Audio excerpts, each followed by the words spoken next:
Hello, and in this video, we're going to be talking about the top 10 myths of the dark web.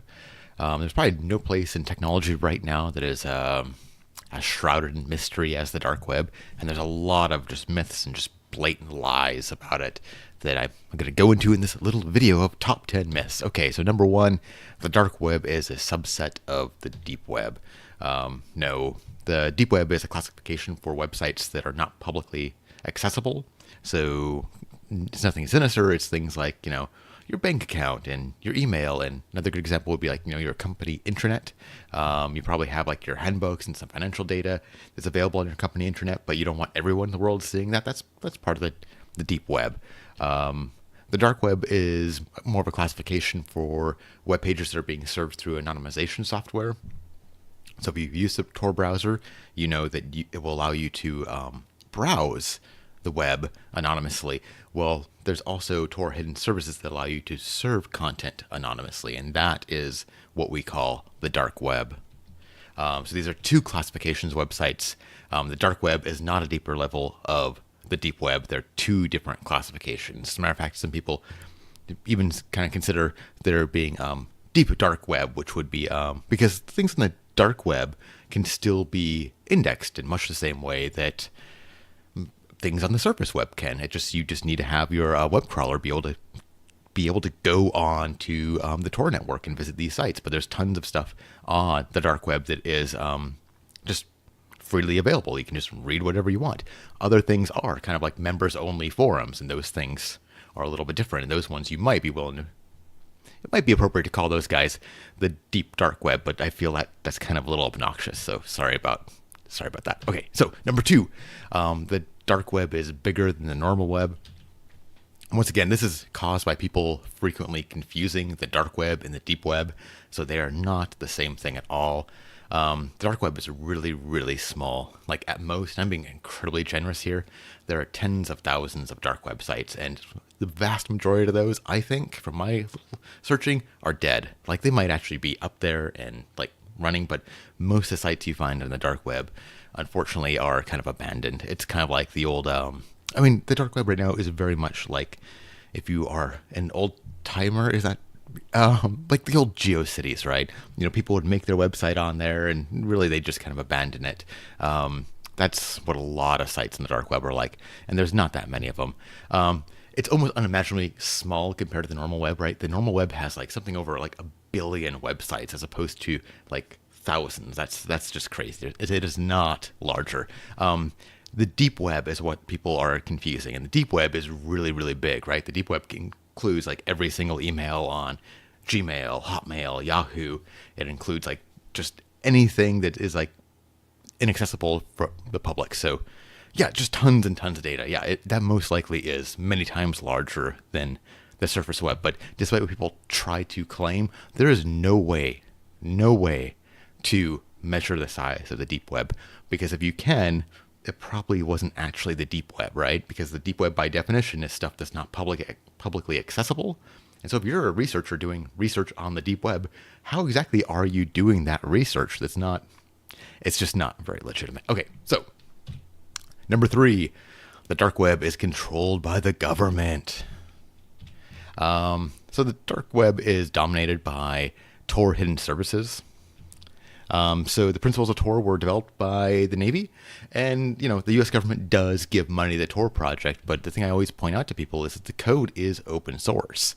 There's a lot of people looking at it, and a lot of people would love to find that government backdoor because they would get famous, right? They'd be famous in the InfoSec community for discovering the big backdoor in Tor. It hasn't happened yet. I think it's because it doesn't exist.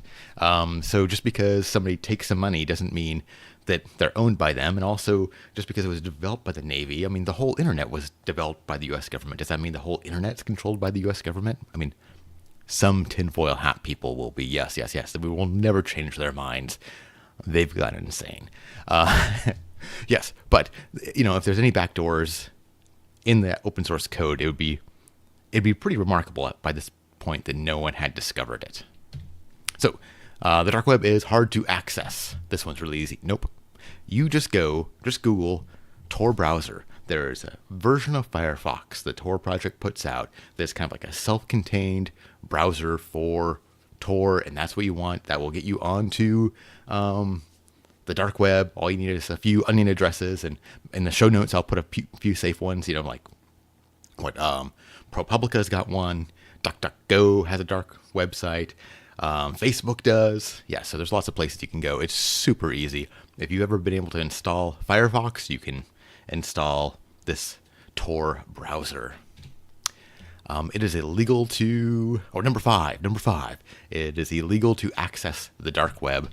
No, at least in the USA. That's all I know about is the USA. In the USA, it's perfectly legal to access the dark web. It's just as legal as accessing the regular web, right? The big thing is if you do anything illegal, like illegal stuff is still illegal. So it doesn't matter if, you're doing it on the dark web, the normal web, or on the street, it's illegal. So it's more about what you do, not just going on there. Number 6. Oh, this one. There are secret layers to the dark web. Okay. Most dark websites are available to anyone with a Tor browser. And like I was saying earlier, there might be, or there is oftentimes, an extra level to it where you need to sign into like a forum to get in there. So that would be more considered, a deep web aspect. So this is where I was talking about just a bit ago about the deep dark web, but it's nothing fancy, right? It's just a website that you need a password to get into. We probably all have been on forums where, you can't, not just anybody can read the forum. You need to have a password and a membership. That way you can kind of control your community. But it's not the levels that a lot of people talk about. Oh, my iceberg isn't loading. But there is this terrible picture. Maybe it's best I don't show it. There's this terrible picture that I see repeated over and over again of this iceberg, and it'll show, the surface. The top of the iceberg is the surface web, and then just below that is the deep web, and then there's the dark web, and there's all these like the quantum deep web and the Marianas and the charter web. These are all fake. There's just the dark web. There is no magical other deep web, the Vatican controls and the Illuminati. That is just stuff that's made up by 4chan trolls. God bless them. They do a lot of funny stuff, but it drives me crazy when people believe it. It was a joke, and it's really sad that so many people repeat it. And it's really crazy. The reason why I made this video is I actually saw this graphic, and I don't want to call people out. It'd be too mean. I actually saw like a legitimate journalist link to this image. I'm not going to share because it got broke. But it's terrible. I'm sure if you've done any research on the dark web, you've seen this thing, and it drives you crazy. There is no Marianas web. It's fake. Fake. Okay, number 7. This is almost the same thing. You need a closed shell system to access the real dark web. So you encounter this kind of thinking and kind of rhetorical techniques in a lot of conspiracy theory stuff. So a closed system is a meaningless term, right? They don't ever define what it is. It's a bit like those alt health people and talking about toxins, right? They never define it, so therefore it's really hard to nail them down on anything. It's like they're very wishy-washy. And they also provide absolutely no evidence to support their claim. So once again, it's hard to prove them wrong if, one, they don't define their terms, and well, one, they don't define the terms, and two, they don't provide any kind of evidence. I mean, I could say with the same kind of authority that my toaster is actually the real access for the reals dark web.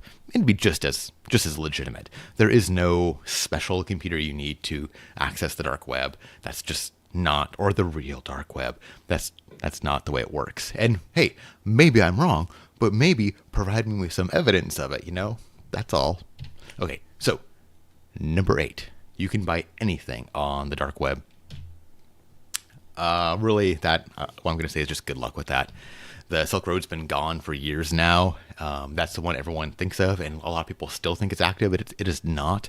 There's a lot of copycats out there, and a lot of those copycats have people who are claiming to be selling certain goods and services, but they're scams or just plain fake. So a lot of these copycat sites that, they want to be like the new Silk Road. I'm not going to name names because people will get angry. But there's a lot of copycats out there that are trying to do their marketplaces. And the fact is they post fake listings, right? They do this to make themselves seem more genuine. We've seen that actually with some of the dating sites where they have fake accounts because, hey, they have the same problem. I'm going to start this company, but really what I need are users, right? That's where I get the value from.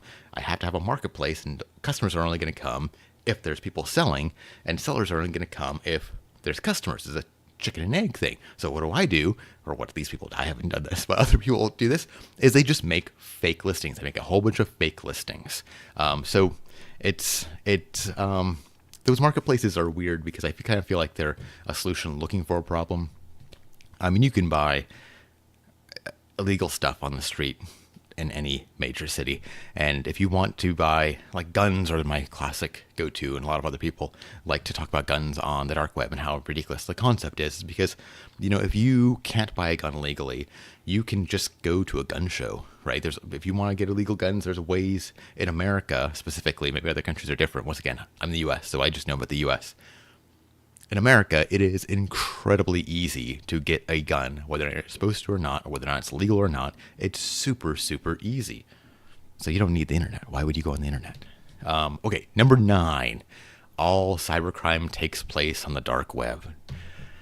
Okay, crime happens where victims are. And we just talked about how few sites there are on the dark web. And there's also very, very few people actually browsing the dark web. It's not a good place to find victims to rip people off or to rob them. Or realistically, there's a lot of communication among criminals on the dark web, but all the crime, almost like the vast majority of crime that's happening, cybercrime, that's happening on the internet, is happening on the surface web. All those phishing emails, like ransomware, all that stuff is all on the surface web. Okay, number 10, the dark web is only used for crime. Okay, so the dark web is used by lots of people. So, sure, there are criminals. We just talked about that a couple times, about criminals using it for communications. And we've also talked about marketplaces where criminals are posting fake products. But this is also a place for political dissidents, privacy advocates, and others. I mean, anybody can use this technology. It's just technology. Technology allows you to be private. So anybody can use it. It's not just for criminals. Okay. And major organizations are using it too. So like I said earlier, ProPublica, Facebook, DuckDuckGo, they all have websites on the dark web. They're not all criminals. Okay. My top 10 list is over. What do you think of it? What do you think I should have had on the list? Do you think I got something wrong? Do you want to yell at me? Say I'm wrong? Do it in the comments below. If you like to see more videos about programming and open source software, hit that subscribe button. And if you like this video, hit that like button, please. Thank you for watching.